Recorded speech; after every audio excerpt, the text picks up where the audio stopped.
Hello and welcome to the Beyond 6 Seconds podcast. I'm your host, Carolyn Keel, and on today's episode, I'm speaking with Trystan Reese, an award-winning author and facilitator dedicated to diversity, equity, and inclusion with nearly 2 decades of experience in the trans community. He also has ADHD and identifies as neurodivergent. His acclaimed book, How We Do Family, was released in 2021, and he co-authored the children's book, The Light of You, with his partner, Biff Chaplow. A Lambda Literary Fellow, Trystan's storytelling gained attention through a viral performance of The Moth main stage, which was featured in the 2024 anthology, The Moth Presents A Point of Beauty. Trystan founded Collaborate Consulting to provide training on LGBTQ plus inclusion and has contributed to various anthologies on mental health and social justice. Trystan lives in Portland, Oregon, with Biff and their 3 children, Riley, Sully, and Leo. Trystan, welcome to the podcast. Such a long intro. I can't believe I made you do that. I'm so sorry. There was so much good information to include. It was, wanted to definitely share it all at the beginning. So I am so excited to learn more about your experience, as an entrepreneur with ADHD and growing up with ADHD and being trans and your speaking and all of that. I'd love to know more about how did you realize that you have ADHD? When I was a kid, that was the joke. It was the 80s and 90s. I'm not blaming my parents. It's ableist in retrospect. But everyone always joked, oh, Trystan has ADD, But I did try to get assessed. And I was diagnosed as not having ADHD when I was a kid, which, as we know, is pretty typical as a transgender person. I was a young girl at the time. That's how the world saw me. And we know it's pretty typical for girls to be underdiagnosed.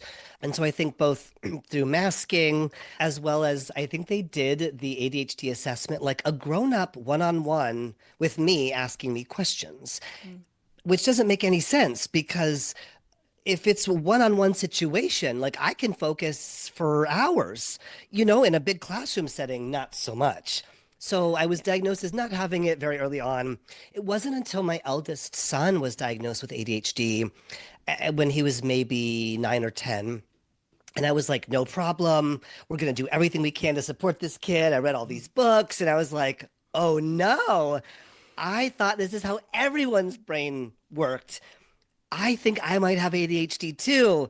And so I went to a psychiatrist and, he had a conversation with me. He tried to have me take the little test, the form, rate yourself 1 through 5. I got about halfway through it and he was like, Trystan, I'm going to stop you right now. I can go ahead and diagnose you with ADHD. Like, you don't even need to finish the form.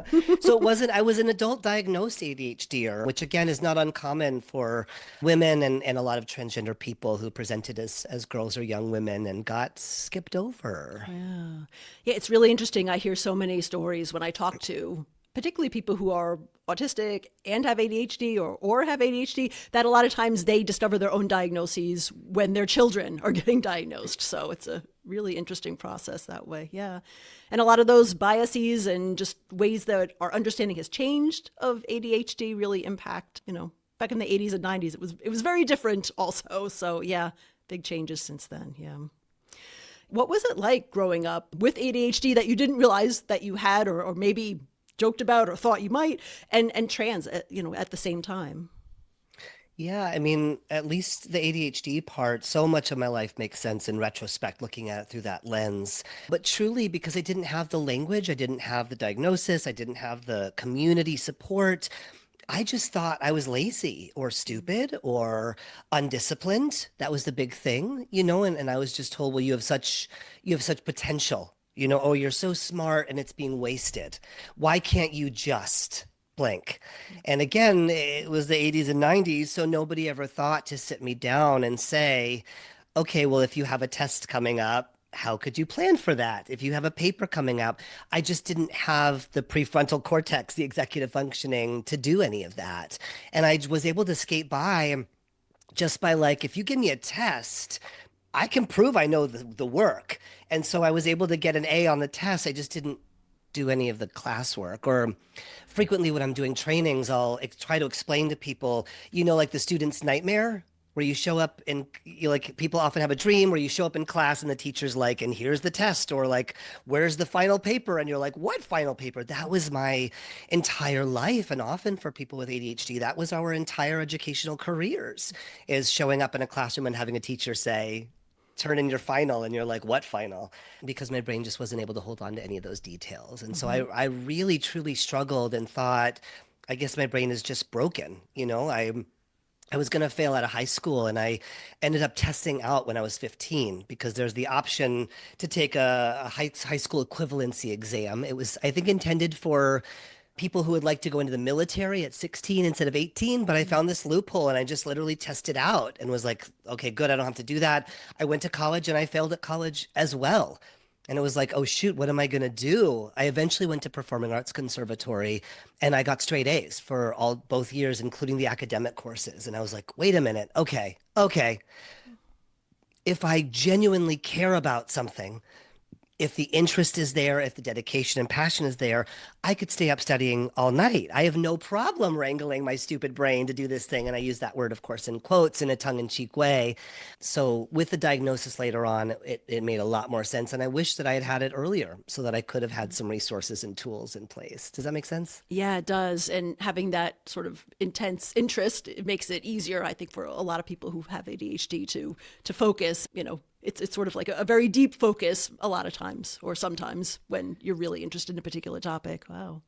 Absolutely. Yeah. Shakespeare became my special interest. I had no problem writing papers and studying and memorizing the soliloquy or whatever. But you did ask about that intersection with my trans identity. I'm old in trans years. So I didn't even come out as trans until I was 20. And so I didn't have that intersectional experience growing up, other than, I wasn't, living my life as a young boy and a young man. And so I think like many people perceived as girls, got passed over when they were thinking about neurodivergence and why I might have been struggling the way that I was. Yeah, and so I think now that's the intersection really. And the other intersection I think about as an adult at least is around my values. And we talked about this a little bit before we started recording, but as a man, a transgender man, but a man, I don't want to interrupt women when I'm on a Zoom call with them. And as someone with ADHD, I am commonly interrupting the people in my life. And so I have to develop these systems and structures so that my neurodivergence doesn't butt up against my values and cause me to do something that's not in alignment with my values. As a white person, I don't want to interrupt or talk over people of color. So on mute, I put myself on mute on Zoom whenever I'm not talking, and that's how I make sure that I am not doing that. Does that make sense? It does. And you mentioned you don't want to interrupt women as a man, but I guess growing up, assigned female at birth, as someone who probably was interrupting a lot due to ADHD, do you see people sort of either treat you or view that differently as a trans man versus someone who was growing up as a young girl? Absolutely. Yeah, because there is, as a man, I'm stepping into this current in the culture, which, like the analogy of, water has these sort of like ebbs and flows and tides under the surface sometimes. And as a man, there is a long history, a rich and sordid history of men talking over, interrupting, taking credit for women's ideas. And so as I, transitioned and became what the world would see as a man, I step into that current and I have to be aware of it. So absolutely. The same thing I assume if I was a person of color, I would be much less conscientious about interrupting, speaking over other people of color.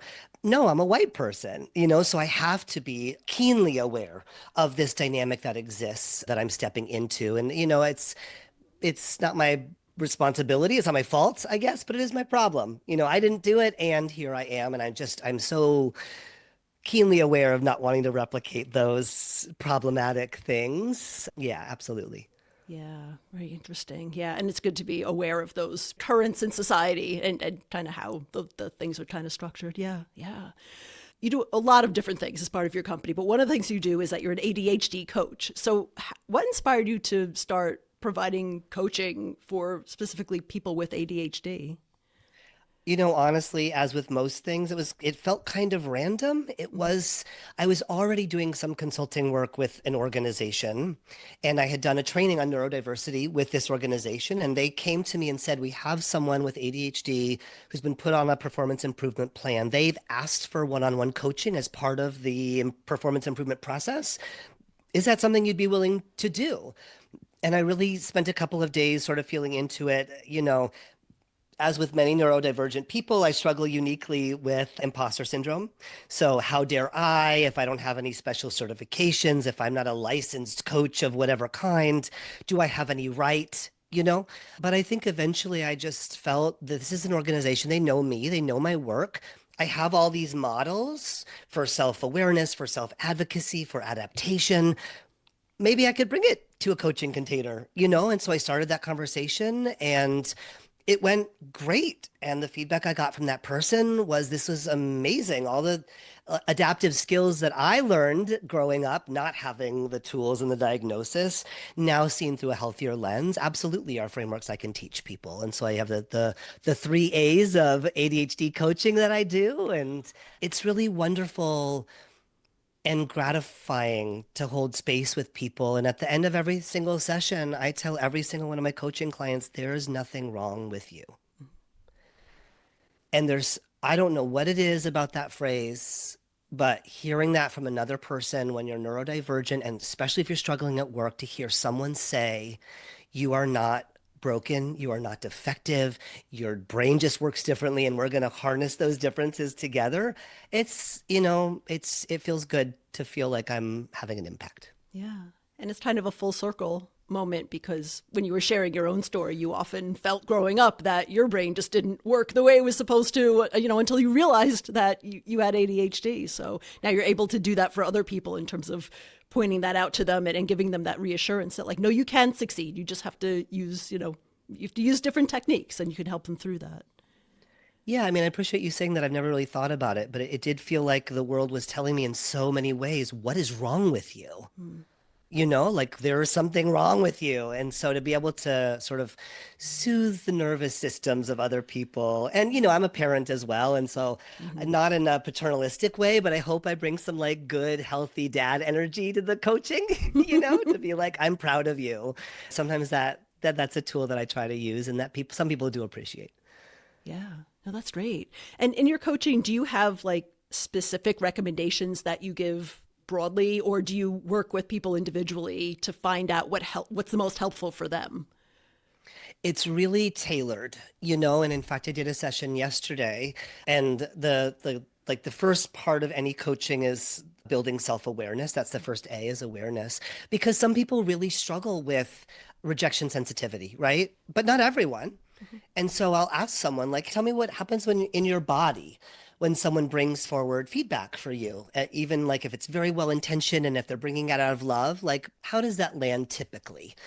So I'm helping them map what is unique to them. Do you struggle with side questing when you're supposed to be doing a big task, but instead you get distracted with some little task that nobody ever needed or asked you to do? So I'm helping build that self-awareness. And then based on that awareness, we then start to shift into advocacy, self-advocacy, which is the second A, which is then how do you get what you need to help mitigate some of these things? What can you ask for? And frequently, the neurodivergent people that I work with and myself, we really struggle with that. We want to make ourselves fit into the system, often at great cost to ourselves. And so I do a lot of scripting. So I give people very specific words and phrases that they can use to ask for what they need in order to be successful. Sometimes even like saying it out loud or hearing it out loud, they're like, oh, that seems very reasonable. To say, would you mind sending me the agenda for that meeting ahead of time? That sounds very reasonable when I say it out loud. The people that I coach, sometimes I think in their head, that sounds like cuckoo bananas bonkers and nobody would ever say yes to that? So the scripting really, really helps get out of your head of what seems unreasonable. And then I say it out loud and they're like, oh yeah, that sounds normal. I could say that. Yeah. So that's a big part of it. And then I think though, because the first 2 A's, what's the third A after that? The third A is adaptation. And I think that's frequently where I see coaches go first. or like tools online, it's frequently about like, how can you change to fit a neurotypical world? And I'm like, no, no, no, no, no, no, no. We're not going to start there. Mm-hmm. We're going to be like, A, what makes you special and unique? B, how can you get what you need to really leverage the special and unique things about yourself and get rid of some of the barriers or the distractions? And then C, yes, okay, fine. Not every system can adapt to you. What are some unique strategies that we can employ to help you stay engaged in those long Zoom meetings? I can teach you some adaptive strategies tailored to your specific needs, but I want to go there last because that's frequently what we're asked to do is how do we sand down the pokey parts of ourselves to make others feel comfortable. And I'm Mm-hmm. less interested in that. I'm more interested in how can the pokey parts serve all of us and how can I get better at accepting them, if Mm-hmm. that makes sense. And that is one of the things about being a neurodivergent adult is that a lot of times we grow up in these rigid systems. Like, school, you don't have a lot of agency as a kid in school or a kid anywhere. Like a lot of people don't. But then when you get to an adult, sometimes you don't realize like, oh, I don't have to follow exactly every single thing. I don't have to do it exactly the same way. I have a little bit of flexibility to, ask for that agenda ahead of time. Like not everybody needs it, but it's not a huge deal to ask for it. It's a reasonable request. So kind of getting people in that mindset and helping them realize that would be really helpful. Or even when I realize, like, when I go on a date with my partner, like, it is okay for me to say, my darling love, I would really like to be able to focus on what you're saying. Can we switch seats? Because the seat that I'm sitting in is facing the TV screen. It's very distracting for me. Mm-hmm.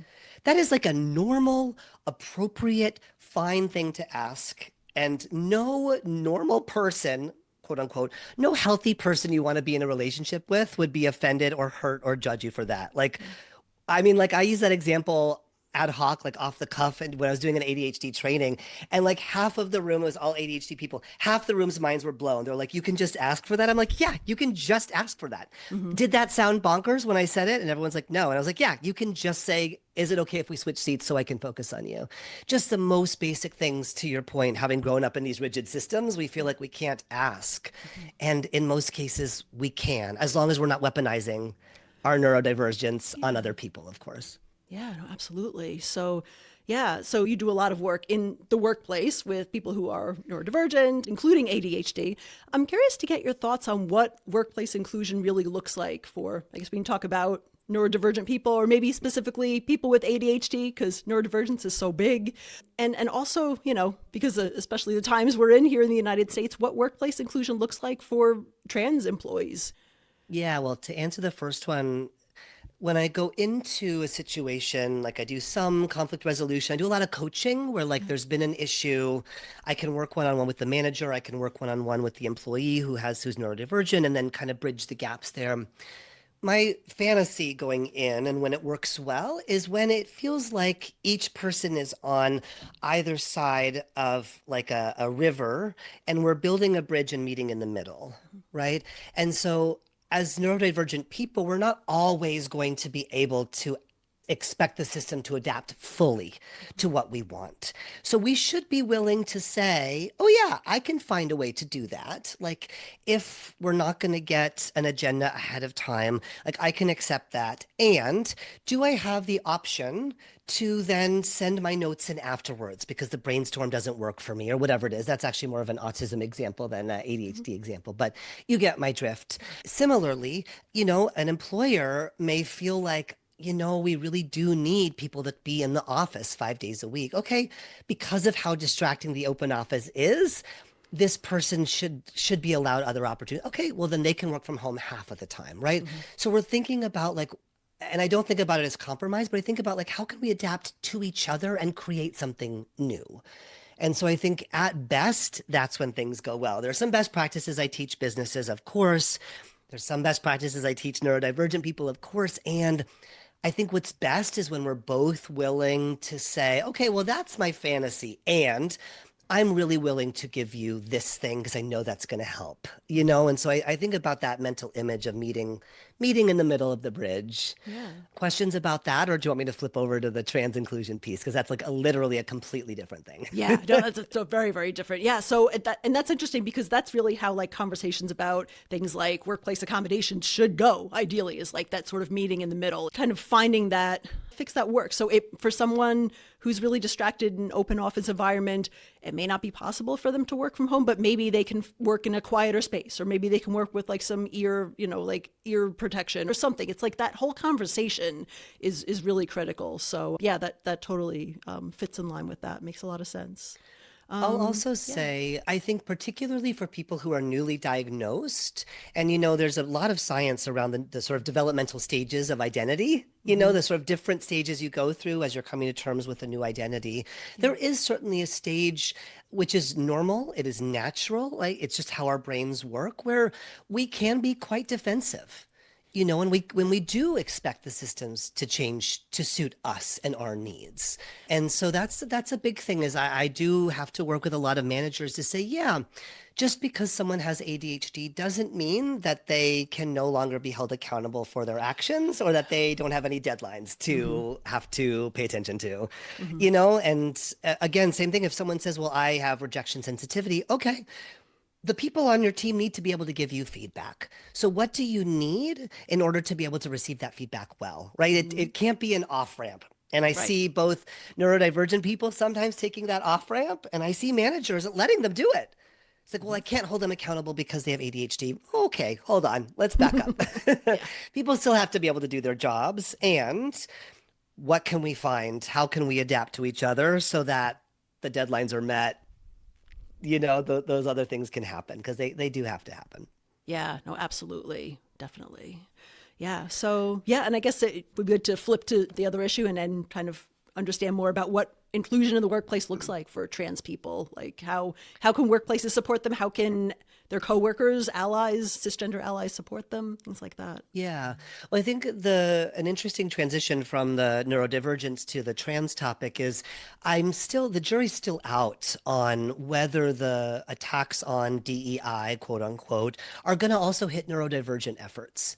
I just don't know yet. It's so early on, but certainly trans inclusion has hit the chopping block. And so what I'm seeing, and again, it is early on, but what I'm seeing is a lot of pre-compliance. Yes. A lot of organizations who did not have to cancel their LGBT employee resource group, doing it proactively, just in case. And from a business sense, I can understand you don't want to be targeted, of course. Like no one wants to be targeted. But on the other hand, I think we do historically see that this is sort of how things get really bad, is when people start complying before they even have to or have been asked to. It does create and enforce an environment of fear. But my work as a transgender small business owner and facilitator, it's almost completely dried up. And I think even the work that I do that's not transgender specific, I do get the sense that people feel that even having a trans person talk about neurodiversity, could that make them a target? And again, on one hand, I understand no one wants to be targeted. On the other hand, it's kind of time for people to say, where's the line and can we go all the way up to it? And I'm not saying anybody should fall on their sword, which is, another analogy, meaning to sacrifice yourself. Like, you don't have to do that. And we could sure use some help right about now. Yeah. We could sure use some help. Things are not great for trans people right now. Yeah.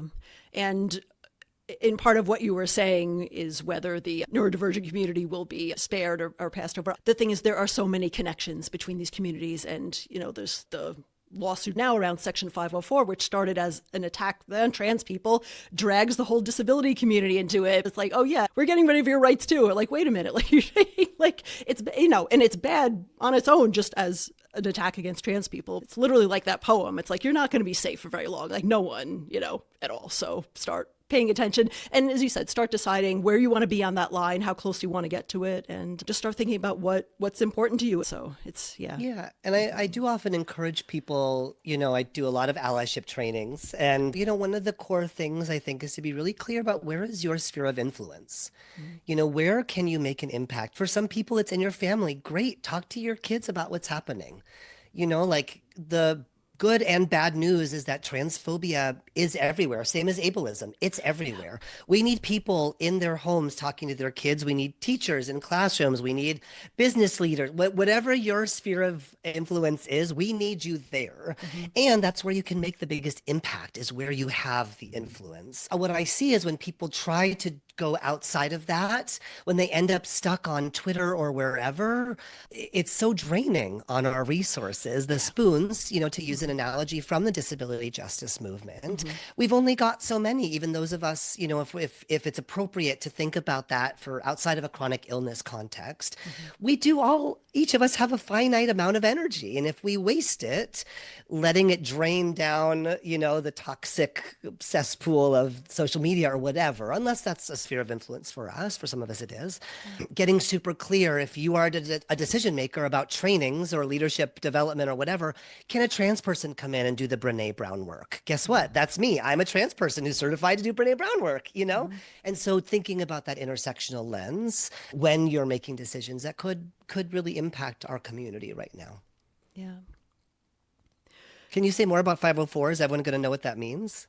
Oh, probably I should, yeah. And it's something that's going on right now. So when this airs, I don't know what the status will be of it, but basically there is a lawsuit from, I believe it's 17 states. The lawsuit is called Texas versus Becerra. I don't know if I'm pronouncing that right, but basically it's looking at sort of removing gender dysphoria as a protective definition of disability, something that gets protections like that.